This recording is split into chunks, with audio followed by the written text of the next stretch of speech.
na gratene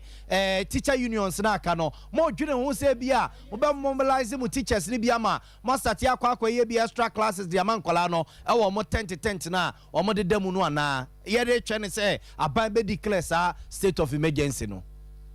media hefa ana yakobo brazil teacher ni na sabe ono mu ensu afa de nyama nyina abofa na yakọ teacher ni kwatena de no na wofo omo sunu gudem eti we ni national security issue enye asama here about teacher unions and as a Ghana Medical Association on no ana asama fe yen eduru saso a on constitution no e so man pagini say unkuto na to declare ti bia bi an emergency e ko say ayeka say sa nipa etuwe eti say nso no ria enso abuka mafa a chance da so yi me breben na ebere enra anase ne anachira David say crowd dey atese say anwumere crowd no nsuo no center start ebem nti ama mu suro se wan we a yare kese bi betima unity all sa communities nim sa pepepele tie na ohun say interministerial committee so o community ye no ade mo be kan say yamfa minister of education so anka ho minister of education ono na sambo free ni akese po nyina e sela se eti mi hu na ntie o mampanyini committee o tie no oyi yewura oditwum efiri mu eja mu mafidi kese die class makaso menwe me paso asre o mampanyini se ibia na ekwoto butare no yentimi nyi education ministry entry edi se bia ni we fia me fa ofide so atrange se omma owura aditwum ni ministry no ega committee no ho ni enhwe kwampa e be paso a e se wo na wo ka se ka BC wo ho na wasi wo ho a enkola we no yentimi mamu ntro wasi se ka wo ho na ana BC wo ho mamu ntro because ti dia no bomu no omu tro ye eti no se ministry of education ka committee no ho no so hwe kwampa be paso a obeyi na kire ai legmafo Ghana awofo mofra eye awofo ne abayo social content omko school no eh fa na edomo ko makosua de mini asabwe no eso se ne teacher union no ala to se ne Ghana Medical Association matwa se reverend entiani a wo de miemfa nkonko ha na watwe ya dwena si so se 13 interministerial committee a president tete no say adutwuma nka hui na education minister wonim we ye beyi mpedimfo asotire na bibia ni so a yasa ba won anwumre de me na wase na yemfa wonsi a why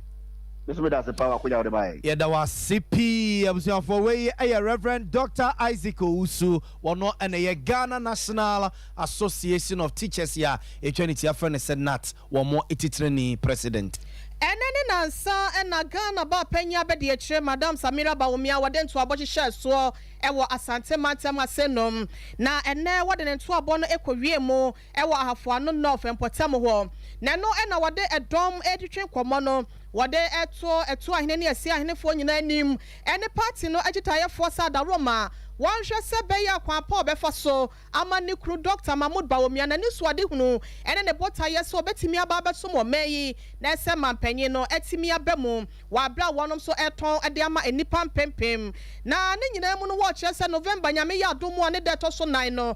panyifo nyina ekwa akoto aba na wo mu ayi panyi obekita frank emu de ama amanyoko no eno na wo akoto asese dru ho a wonom enkai nikunu na wonto aba manifise nikunu de wo no se womra no meso mo my Ghana na ne kasa no emu no ena eye panyipa ya wode wani ekiremu ewo ahafo no South West abato ampeso ya so a ewo no ena eye zonal coordinator wo ho wono eden sam dodo na etudwa no wo chese ma me Bawumia e ma na comment kura 95% ena echitai no moto ede amade konyankopon ya adom na abato ni duru so a eno a ena wo benya ma me Samila ekasa no wode sempi ena tudwa you be on the akuma shebe ye bibi na later no we know sa pe ni na esi ye in November for no year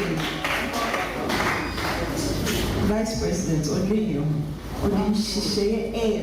me ba ye ba ha na bisa Dr. Ifili me say na have for side how are we doing and also we're doing very well Chairman Mekasai 95 90 entries Wakasa Yes, so Casachi, and your Casachi, and from my team from Anna Martinez. Yeah, Eddie Ama, intimate 90, no, Miniso, and so be 100, a better. I'll be through your side. In himself, one and fine sober. But Obi Opa, Yakoka, and Sam Reno. Say, Ayana, if our chrono, I better know if you are not waiting that baby so on some kind into your say a non-tea, bedimage. In our science. Obi winning election, also be a dimage, and I'm a boy. Nti anenti na obema wonko a ya betwe se kwegyinanche dem say ni pakora nim so ntime we na election no oboso de ko ka se mo baby say yeto aba no onya say nti omo na mankofo so owura ana promising menim se ba me we ni but me person me dem go say today man vote back vote back na empty Sunday na onim se won we ni a adenti na onje mu na ye nkonya victory na 2024 Ghana for nyina hu say sa candidate MP nyina just Eni ayeti Ghana ba penya be de tre Madam Samira Baumia and I watch her this year was Hafano Southwest Southeast ni North one nyina sa da Roma one share na ni kunu na ba 20 dru so a one kind no eman me penyi abza for ye to aso na ye de mo akonsem fofrom na enra and as a meka senen so a ye de eto mo ne mo se ye mpedinfo mo hwa me yesi National Cathedral Nyankopon fie e de asene mo nyam wo mayimu no mpedinfo board of trustees no a wo mo ehwe ameyesi no emu mienu e de krata akwakoda mpedinfo se adwuma no wo mo entimi enye bio ba ko ye Archbishop Nicholas Duncan Williams and ye papa ye Reverend Eastwood Anaba wo mo ene de krata akwakoda ye National Cathedral mpedinfo se adwuma mampedin na nado danko akufo de ma wunum so monko ka board of trustees no no mo hwe mi National Cathedral no emfa nhwe twede amponyankrompo de ene mo nyam e wo mayimu no wo mo efi sani mamu nseda na wo no mo papa enti adwuma no mo ntimi nkoso enye ebio na utie nsam a Archbishop Nicholas Duncan Williams ene yam papa Eastwood Anaba no mo kan ya wo mo esiemra ensem be ye ho wo mayimo sa sesikadie bi koso e wo eye National Cathedral ni sie no wo no wo mo editor mpanimfo nanim eye afi ahyase sese be na manfo benya gidie se adwuma no mo ye no emu da ho no mo fan ya sikadie ne azansem bi anim no won besere mpanimfo se eja wo mo nkwafa wode tese no mo enfo mani kotwa wisi a wo mo neti asantem wo mo MFA ne pepe se jare bobo MFA fi sikasem enu dwimu nhwehwemu a no mo enfo metu bedwasrede ama manfo ehunu mo ewiamom na ewiabom obi ehunu mo a wo mo se adwuma board of trustees no a wo mo hwa me yesi National Cathedral no emu da ho no a obi ani sika bia emfa sika bia nkogoro bedamase na ewura no mu ikire se efiri afia hyase e de besi na omo ede krata ekwakom mpedimfo se omo entimi nya adwuma ne bio no he ensem de koto mpedimfo enim no mpedimfo entie mpo ene mpese omo ayo madwene so omo tu ho na mo na sansem ya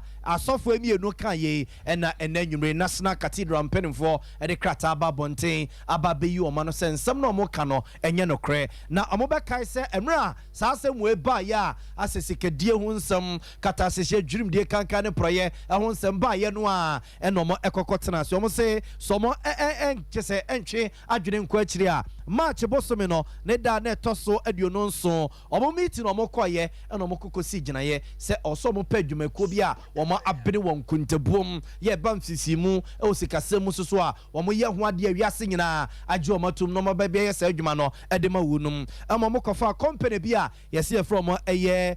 Deloitte ema womo eba be show mo dwuma se eye me bosome no ne da toso eye dunso e wa afimu a no madwuma mo hyase me bosome ne da toso dunso no omo editor mpadimfo nim se abro sokra no July bosome ne de afi na ge so mo de o madwuma ne nyina abawieye na National Cathedral mpadimfo kire se na no meeting no mo koyeye e wo June bosome no mo ene September bosome no mo no Archbishop Nicholas Duncan Williams sa meeting no ama sa so ne yem papa Eastwood Anaba wo mo ama sa meeting ne bi enti eyo mo nwanwa se mo ama meeting na munnim nkomo ayedie ene anamo ayetuo na mo ba bonten ebebo musirem e kasa nsem wo ya enye no kre e de kira mansen a no mo ɛyɛ di mpanimfoɔ ho yaw enti enkrata Archbishop Nicholas Duncan Williams ɛne papa Eastwood Anaba ɛde ba abɔnten so ɔma resign ɛde afiri National Cathedral ɛho dwumadie ɛne ho mpemprawade ho nsensɛm a ɔmo ɛkyerɛ sɛ nneɛma mu nsɛda na hɔ no papa no ɛne National Cathedral Executive Director ɔda Dr. Paul Opokumensa ɛde krata ɛne bibia ba abɔnten kyerɛ sɛ nsɛm no a ye papa no masɔfo emi no ka no ɛno soso no kura bia nim ye ni kwan sɛ Ghana ma de hye yɛsoso so mfifi mu bia ɛsɛfata sɛ wɔsɛ kɔso National Cathedral no nisie cement dodo a wo matɔ iron rods dodo a wo matɔ mason for mo ye adwuma steel benders o mo ye adwuma aketu ye de mo ne ade nyina no ɛdo bia nim adagya omo efi sɛ eni kwan sɛ asɔfo ba abɔnten ɛbɛka sansɛm wi edigu National Cathedral enemu mpanimfo enimu ase Ebusia wasuguso awutia nwumre no nsia brem kase bo na wo hwe live e wo Sompa TV so Breakwa na Sompa 93.1 e wo Kumase e na sunyane so ya Sompa 98.9 wo de wani kiremu e wo bonapo ye mantemu ankranzan so e ya Sompa 90.7 Facebook YouTube and Twitter ni nyina so no ye trafa ho live for Sompa TV Ghana anasa Sompa 93.1 yet one sam no so ne aboa ramu e wo bono mantemu na e wo e na soafo ya wono so etua edoma no e wo mantem ne mo Madam Justina Owusu Banahene wo de ato Sompa kase anim se ye mo ne da roncha mansa nyina se ene ebre na duru ho abiem niema wodo ya ye ba be kobro nyamu a ya na se ne nyina nipa dodo no e ya na wo pemfa so pay went no ubehunu wasesa abo so wasesa afo so ne nyina ne se don komi ye bon don komi ye 22 cedis wose wadane abo ahruye wo huhu no no okeka wade eji aboofo no na wo to ama wo kono ma na ase wo kodi akwa wunte no Ghana fo nyina mo ni na wasa abo wo e wo niema hodo a wo beto wa bra ye kobro nyabre yi mu ye nkonko tie wa bra na Madam Justina Owusu wode yankasa ye nua ba ye ne di dwuma e watara 1 media Sompa 90.7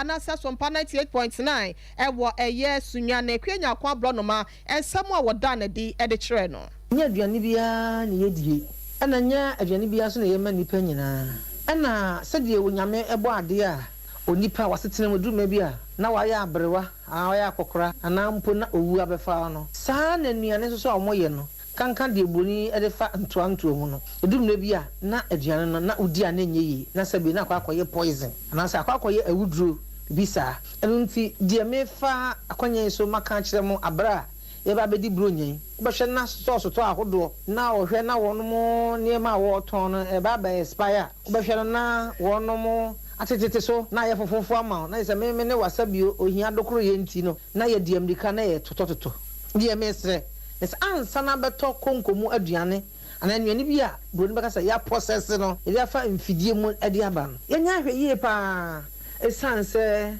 tɔre bi a na ɛyɛ adu ne expiry date enti ɛka ho bio na drankwa kufu ado ɛde free SHS ba yi sɛ wotimi kɔ school na hu akenkan ne atwerɛ nko ade a wohwɛ tontura no ho a wɔn si atwerɛ expiry date tirim kɔ na aka bɛ nansa ne nan na ɔtwe na anu na afei wakɔtɔ ɛnam sɛ ɛfo nti no watɔ bro de obetimi adi ne na ɔtwe na edi kan no afei nam sɛ woti fifire na wo brɛ na onya sika de tɔ yɛ nti no sɛ ba sɛ a expire na akɔtɔ ogu a na afei na twetwere wo bo nti deɛ mesrɛ no sɛ wokɔ hospital na akɔhwɛ nipa food poisoning ɛdɔm da hospital areho ɛbasa ne da yɛn so ɛtara bia na afei na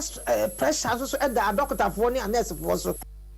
Madam Justina Owusu Banahene eye bono mantam soafo wono ene ne akwanya kwa bro no madwetwe nkomo we nyina yadane bia chidi ama mo abusia ye nyina we se so na ye nto nkrata omra ye ba ensam dodo na eda ewo ho wa bra national service wonom a wonom ye bi efutuo ya akwade ama wonom ene kromfotachi amoa bia osusu se wakwa wiade nam so nte no edipa bi abro no ama wahwe ne kra no ni nyina ene dodo eka we hu a yede eba beso mo nti no time chuku na ye nkwamra sese 21st clinic a sciatica expert sciatica no o nerves na wo to ase na fa wo siremu na fa wo nansia besi ase ho no se ho te eno ene ye fa ne sciatica na etimi bubu o to ase ka wo se dwe wo sirem wo je ho ba bi a enye na eno na 21st clinic ba ye adwuma pa wo mu ye nti abaso bo magye no wo Ghana ha ene amonone enya asem ketewa wɔn gi international awards ahodoɔ wɔn gi local awards ahodoɔ na anu nso na wɔn bie the only sciatica research and treatment center in Africa bibrim ha no ebi ni baabi a gi sɛ 21st clinic nko a wɔn de bibiduro ɛna bɛsa ɔyare no masa de machine aka ho ɛyɛ ayaresabea yare bia wotumi de kɔ ne mama adeɛ baako a wɔn agye din wɔn paa no ɛyɛ sciatica ɛna stroke nso de kɔ a diabetes ne hypertension ne ade Ghana ha baabi a wɔn wɔ hɔ frɛ 0540 311 311 0540 311 311 There's a 21st clinic. One way sciatica expert. Honorable members, order. Mr. President, on my morning in our ATL. Run.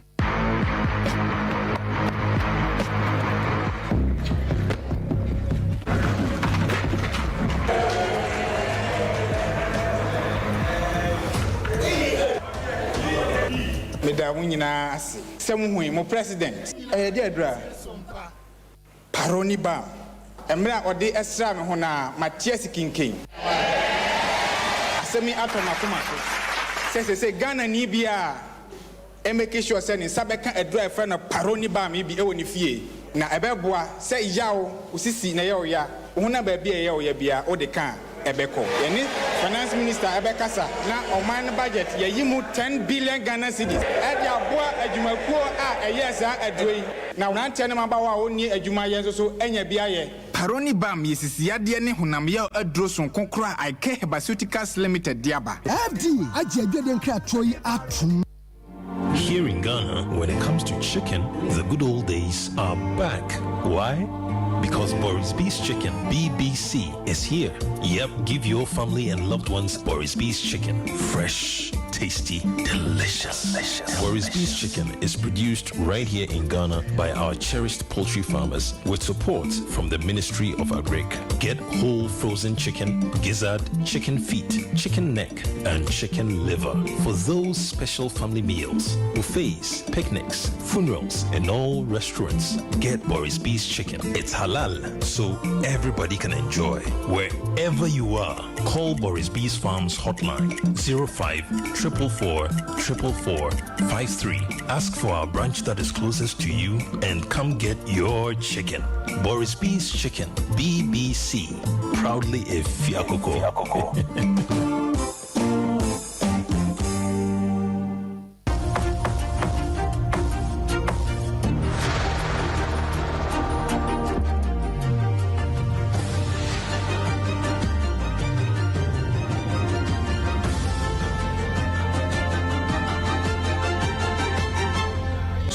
TV Emma Aketiapa.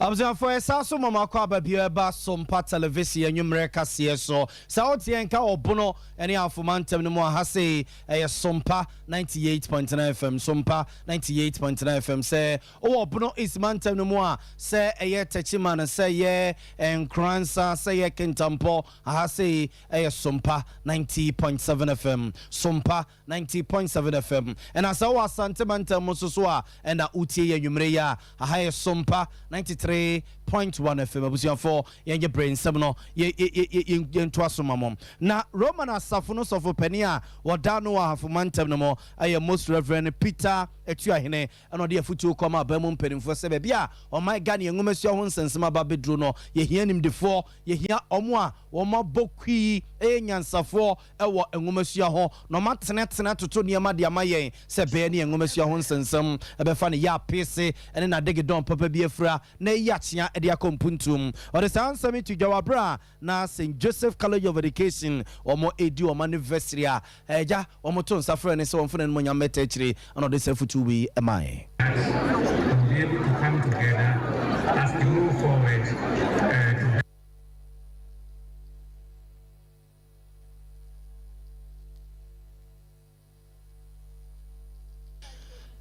Abusafo nti wey aye most reverend Peter Etua Hene sofo penia sofo pomu pon a woda aye Roman asafo ano e wo God's of region mo ena na abusafo nke yakwa kuti ne futuo no a atia kamu no na our regional minister Yera George Obuache ono so adwumade ye koso e wo St Joseph College of Education no medi infie diosunum 75 years ya no mo ese ho fa no no so wase bi abanches ye odi agu akwam e di pagya ngumasua Yera George Obuache ebobo so say de kira mansan management and students regarding facilities will be eased to facilitate school teaching and learning in the college. I'm also glad that management has been able to rehabilitate the road from the administration block to the main gate. As the MC that I said, I have directed the municipal chief executive and the municipal assembly to take up the bill and pay it. It will be the responsibility of management to pay. So the MC will get in touch with the principal and then look at how best this expenditure can be deployed. Abusafo nti wey ya half regional minister Yera George Obuache na yete ne nkai na eno akire na national chairman edema ehejo bojo eyezu eyeza ede bi keke ndisi amanyuku no Yera Johnson esedu nkete ono soso no dwumade no wase bi na school no ese oye old student ho no mo eno ti Yera Johnson esedu nkete akwa wokoye no obobo emwa wono ene na busuafo ede amasuku no ene empo mo 75th anniversary ya womo ADA emwa womo ede abo school ni nyina no Yera Johnson esedu nkete ya ebobo so ede kira mansan. This occasion, since I was introduced as the chairman of the NDC, I've collaborated with my members of parliament in the half. We have two of them. And together, and with my own donation, we are presenting 15,000 Ghana cedis to support the program. Beyond that, on my own, as an alumni of Josco, I have had contacts with some people in the institution, and I'm told that what we used to call the infirmary has now been developed into clinic. On behalf of myself and my family, we want to adopt the Josco Clinic and convert it into a modern facility that will serve Abusafo wey national chairman the Mendes Amanyuku ni Yera Johnson esedu nketia. Afeye kwa Genesis Data Recovery App wonum ya dwumako bi ye ne ya befo abei wonum so de ho enkyerkyere de ma amafo na panyipa ya wono etua no Mr Franklin Leonard wono de afoto de ama national service for nyina se adaroma wonhwe se be ya befo kwan ya wofa so ginim de no wobetimi anya ho suahu bi na timi aboa ama woda cha adwuma pemo no ene ma kwaso tote na yefo de ama no na wode nsem wase nyina tudwa wa brankra popuni mantemo wonum new app bia na wonum epa ho ntoma no wokogina ase a wode ensempa we etoma ade hye. I've started doing the interviews and the recruitment for Abdul's, but as much as we increase employment, people have to go through a whole lot, about 3 weeks training system when it comes to data verification, data analysis, and other things. So it's not only just the employment; they get additional education or training that can even help them with the quest of their journey. What we're aiming to do is that maybe after national service or students who have finished national service, we're going to engage them more, recruit them more, train them more to make sure that we keep them engaged at least before they find their dream. So we have a very long-term employment strategy to also help within the employment sector. I've started doing the interviews and the recruitment. Ebusia de Tin Ken President at the Genesis Data Recovery App, Mr. Franklin Leonard, and in the day, and I no see ya pe, and a general manager, and so the ma equate anasa say adwuma we say madam na okanle one so eden sam tudwa na watch say wanuma yefa wanuma dwuma na wanum esen kwafo nwuma no ebra so se obegya se suba body ne nyina no ama enwuma ho akwa atwede ama de hye binom so no etimi aboa ama no so ano etimi abrase ne nsama hodo ya wono so de ma ye no enie. Realize that most of the time people take on people to come and do work for them, and then they have a lukewarm attitude towards their work. They are getting paid, but then there's no productivity within the business. So General Manager Edema Genesis app Madam na Okanle ene yekọ ekotie no yi. Abziafo yento aso na yemfamo enko sunya bonten so na ntete ya Sompa FM nsɛmtwɛfo penspedu kataro mrante ababetu ya pono so firi sunya bonten so ne sɛ yesi jende ene ntosu bo pegya epegya wo sunya bonten so nya asɛm ketoa no mo ekaka wo mani a ne nyina eye Burkina Faso ene Niger fo ntokwa ya asojafo akwakojo man no akente so no ena amana akwakọ wie sa ema no mo tunto tomantoso ewo na nabosoma dwom ene eye masomu dwomu a osunya bonten so ne yenua ba ekwanya akwa bro no madi nkomo no mo kire se entosu adaka na nkomo ha omani a yeto no be 900 Ghana cedis connected to no 9 million no sese keka ko be 20 million adaka o ntama sese entosu bode enya asenketo a omo nsemo a omo ereto ekwanya ko enemu ne dade ne de tomatoes no to no me to tomatoes mi to jene sa ne ma ne nyina na ne po ayedin tomatoes na ye mere sensuo no to kase bebira mantos ni ko e ba koretimi ko sensuo no to ma de be ye buru bi akoretimi poro na bere ye na poro nti e ma ne ko tinka krakakra be dum ya ba na no ana ye to nti ama na ne ma ne bo ayedin aka kakra bi su na ne ma ne na abebu kura wo mfa nya hwe ene ka yi de ye to no 1 million no de betimi ato no be 10 cedi ana asa 5 cedi na na de ne ma ne bo adin adaka no kura no e ko be 20 million mo amoni tuan sensem bebreba abuba nkrofo man so ene yetis Ghana he ye Ghana ne ma ne yesi yempew yempede ye bedia ne nkrofo kuro so so de na sensem bebreba ha de ne bai ento suka no bai ya ne tonton ha unse me bu kakra e wo ha na ento sino ha de ne ko fo ntiri ye ko ada wie ne ye ko keta na nse nsuo bia totototo no ama ento sino nsuo no fa ento si wu kwa ento sino enye ne bo so e de wo we ye da ni wo kwa akoto go be du aso be ba na fa kro asanti ama ento sino bo aye den ha ikura de ye sese aba kakra akra ye to nsuo ni ntimi onto Abzafonti we ayaya ma menom ne yenuanom ma no modidwa ewo na nabosoma dwom ene maso market wo sunyina ponte so tunton entosu ne yete wo monka no na no ache na Jennifer no so ede kakra so se Jenny no so no na ne number 12 million 1002 ni 1003 na kese yede abu wo no se se ne number 20 million ni 25 million eno so yeto ayento ebise no boye de bia jene no efri ba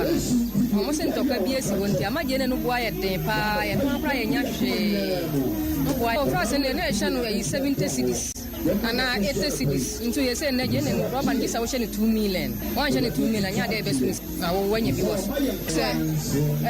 last 2 weeks na jene no ehya no 1.2 na ehya no 1.2 dan so ne ndisa wo hye ne 2 million Antana wanya kakra waso tesa wonya hwe waso na woka asimtia se die ayede pa na monhu ye mobona monwai de akwense eye season enti se no ye ni ho asem bebre ka a season ni du ne time du se ye we ya ba ye hwe senka empanfo betima ye bibia fa ho de emmomo de amaye se betima ba fa mama ya se bia bi bedru a obetimi atobi e de amaya Abzafonti we aye ma me no mo tonton Jenny wo na nabosoma dwom ewo ayesunyina bonten so ne yete wo monkan ye free sunyane monten so ne afia ni kiremo ewo asante matama senom na tafo 4 miles ewo ene yakwa akogina abrantie bia wo susu se ne hwe ne be se aduonu num ekosi aduonu enso 25 to 27 years mu wo no wogidi se wo ye kronfotachi amwa kwakobokro no ma de chia wo no ebidia brother wasi bom no ama sabre ya kase no watina nanom ense do na so paka sefo ye nsaka asem we se no ya tina so ye ne unit committee secretary ya wono ewon potem wo ye Raima no anyame dodo na efre no osofo ebo nkomo ebisa ne sa asem na soate na sen e na osite no Your Honomana, or more free, Casse, or Montessubi, Ewudawa, or Munim, yes, but at no paron for no we cry. And me free baby, I'm one honorable so any to a frame it. Me free baby, I'm one and Baby Driano, not just say, on can who be low. And ye buy say Baby Hesu, Guam, Panas, we know, not just say, Sekaban and Kumbi, there can be a bit many information be from on about so fortunate you buy and you know, ye name for one. There be Kumadi, you know, for your hovel. I wish I bear say broke because ne tune na papa. Ne tune na papa, but me to me just say, I did we put a panty. And I have Puno a preprano, and I say, a confubi, ne taki, and a general man 1 penny. No, I'm struggling, no more cunodia, and the intimate.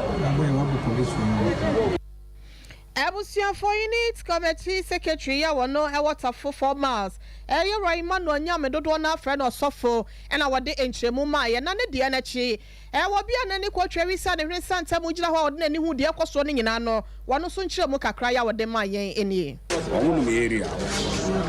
Sina boy no koya. Aha. Me later na go so mu di na chi gidi. Ona we chonti aha na ombe wi omde ni free zongo mu. Ase on zongo mu na de ne beduru ha. Nya ha ba bia na obaya adwuma na zongo mu. Ah. O me na meti ya ni mu ho. Am so mi twemaire aba. Ah. Am twemaba.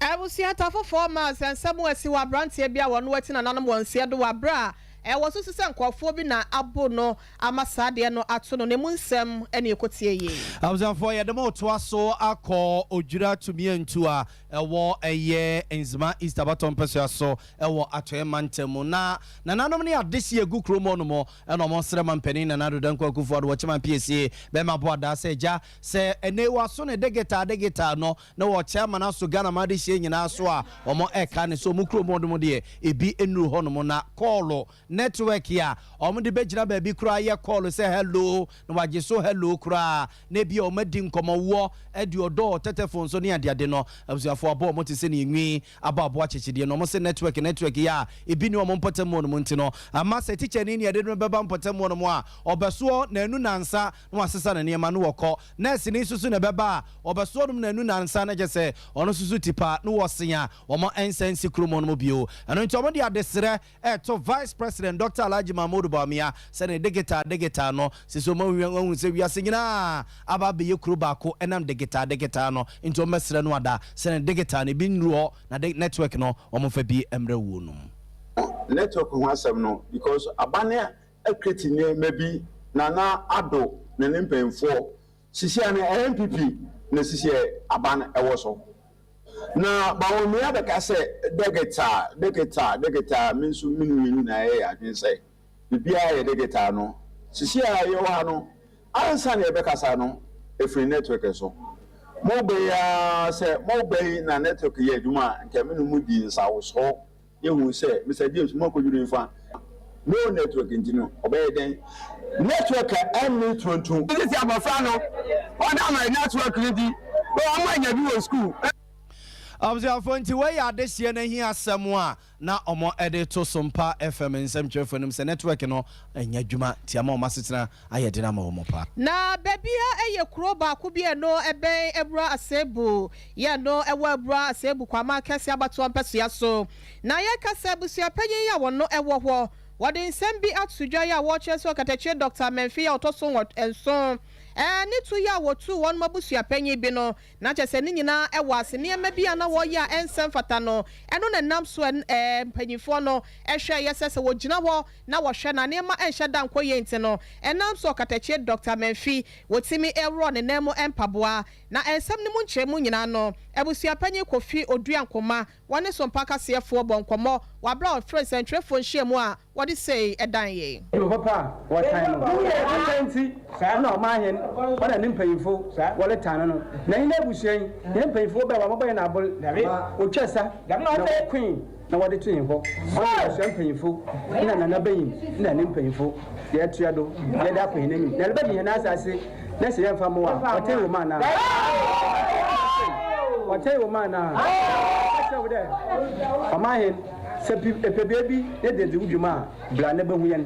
ɔno na yɛka yi nipa bia na sare kɔ wo nua ne dɛm na sɛ aboa go a ɛde dɛ aboa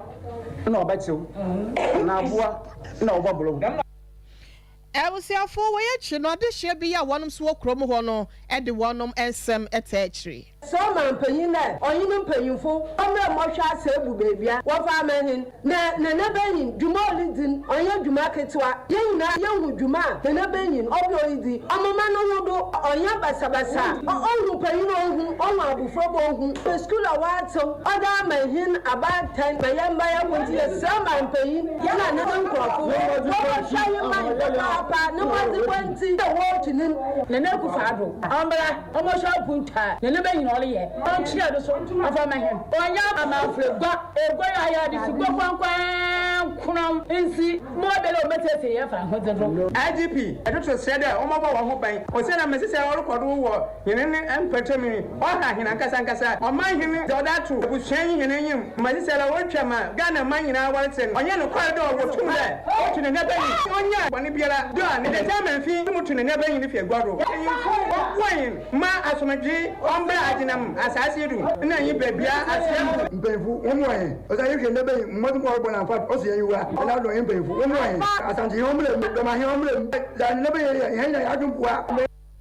Ọmọyini ya wọnú wá sẹ́bù dánánu mọ́ta kònyà sáàsì so ọ̀kẹ́tẹ̀kye Dr. Mẹ́fì ya wọ́tọ́ sọ̀nsọ̀n nítorí yà wọ́tú bèbí àjà àsẹ̀hìn nù ẹnu náà adéṣe àwọ̀ nso kyerẹ́ sẹ́ ẹni ẹ̀ máa ń ṣẹ́dá nkọ́ yẹn ti wọ́n sọ fún àbáyé sẹ́wọ̀n mìíràn náà ọmọ tuntun ni ẹ̀ yɛ máa. kɔ ɔma no so na yɛne yɛnua Ebenezer Owusu ansa akɔ akɔdi nkɔmmɔ yɛ tete sɛ Kumase Sunyane kwantempɔn no ɛfa baabi abu agum ama amanfo ntimi nkɔ amanfo ntimi mma Eben Madwoe ɛyɛ hefa ne yɛka ho asɛm yɛ hefa pɔtee ɛwɔ kwan no so medase Libya Boga sɛ unim Sunyane Kumase kwantempɔn no so pɛɛ yi a rest point bi aba bepie mu wɔ in between Mopa ɛna afei nso no asɔre foforɔ bi nso aba bepie mu wɔ no so no yɛfrɛ no the mega church a saa rest point no ɛne the mega church no ɛhɔ ɛna meka asɛm na obi a wonim saa kwan so bia wo try mfenti kakra bi a wode wani kyerem afro aba saa rest point no wabepie mu wɔ Mopa hɔ no asɔre na aba bɛso a ɛfrɛ no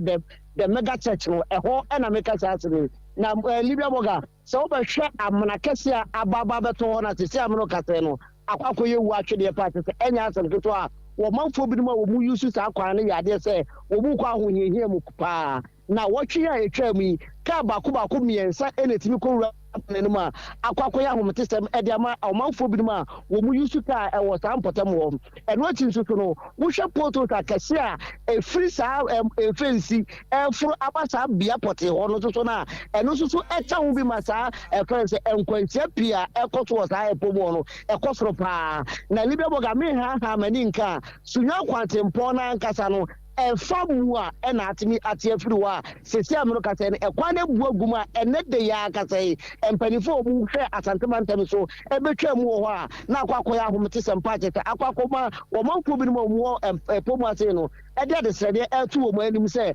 ayɛbi akwa wɔn mmra na wɔbɛboa wɔn sɛ ɛbɛyɛ a saa kwan a ɛbu agu mu no wɔn ti bɛtumi aba bɛyɛ na Libya Boga sɛ ne kwan na ɛsimi abu no ɛyɛ akɔ pie ɛkwan foforɔ no a ɛkɔ ɛno nso to firi mankan so ɛde n'ani bɛpie mu Kumase no ɛdi sɛ ameno kasa yɛ deɛ sɛ mpanimfoɔ anyɛ biribi amfa ho a ɛkwan ne mmienu nyinaa bɛtumi abu agu mu a wɔmanfoɔ binom ɛntumi nkɔ ntumi ma akɔyɛ ahomete sɛm wɔ Libya Boga yo mate Eben miɛmfa wo nsia na ɛboaboa no yɛbɛyi highways mpanimfoɔ asotire na yɛde akyire yɛde ase paa ɛne wamane a wɔde abrɛ yɛbusuafoɔ nti wei ɛyɛ Kumase Sunyane kwantempɔn no ɛna ɛbea yɛ TV no so no nti yɛbɛserɛ wo sɛ wokɔfa kwan no so a anaasɛ bi kora wonam so a saa bere yɛ a ɛsum no ahyɛ ase yɛba no yɛbɛserɛ mo moma mo break no so ho montiatia break na ɛto bo wotra Mopa hɔ no a woba w'anim kakra no abusuafoɔ hɔ asɛm ɛna yɛka nti ana motiatia break de ama yɛn driver ni ne wakɔ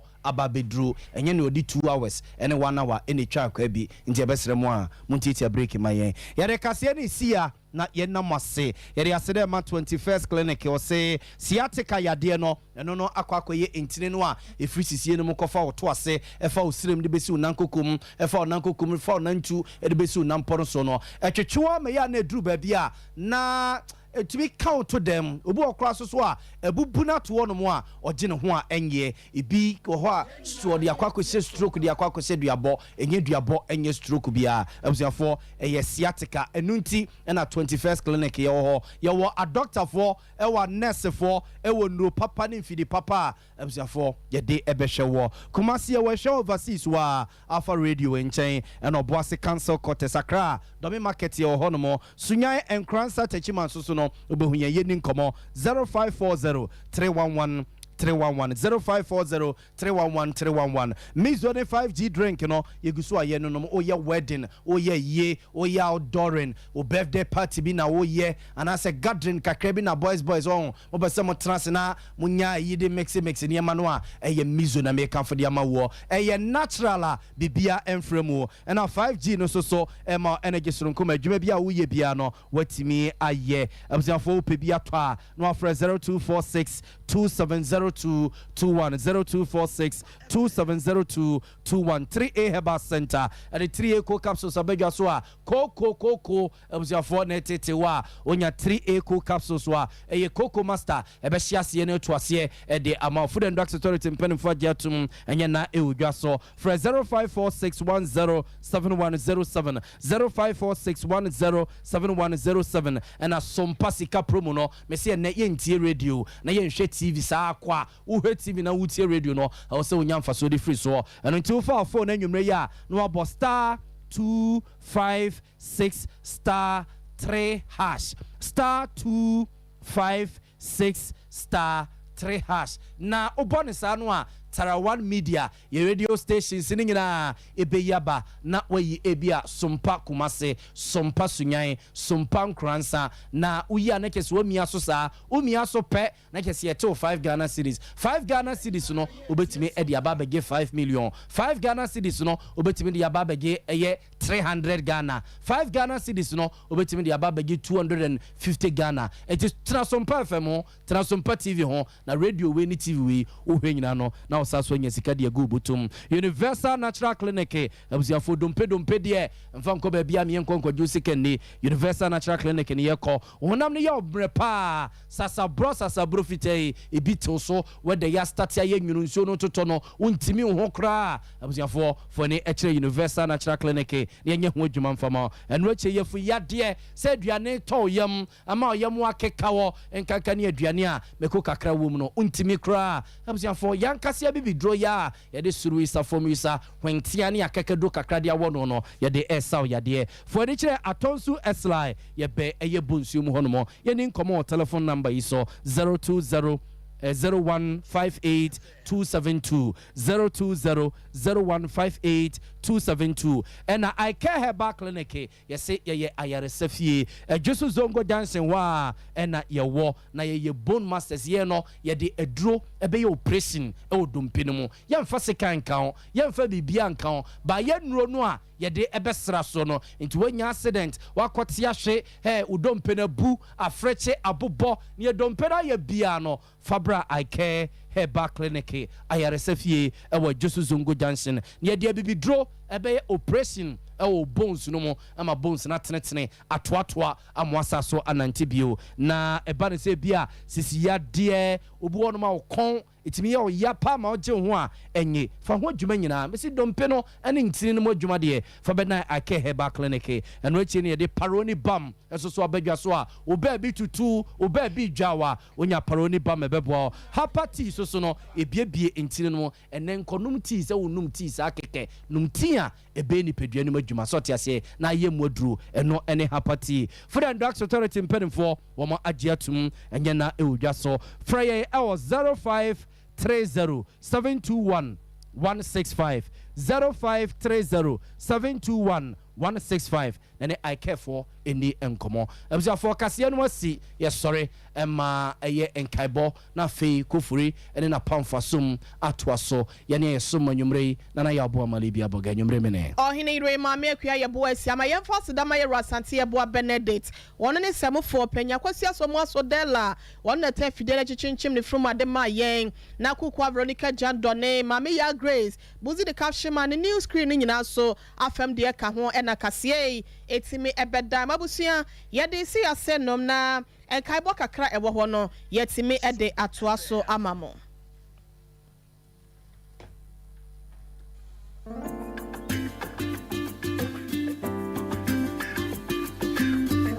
18th October 2023 Debia mekacho za basa yedom okutwa nso ne nan kanso wono na ebo sadai ebrikisi yetumi no ene afra no samampo yedi so na yejane so sikofans was sikofans ideas ye ko akoyanim odofo mekacho se wiase kai debi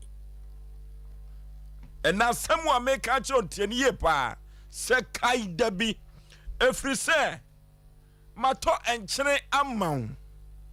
wode emako na edamase mahunu asikyere ade agu minim wode bonyoma agumanum boniayafo kaidebi ene ye obi ka ene ye obi kyere asanteman ewo sompa asempani paso aha ena bete panisem ene enkomode ewo ha wodofo obi biada yesisi no wofa emra sompa asempani pa kumase yen ene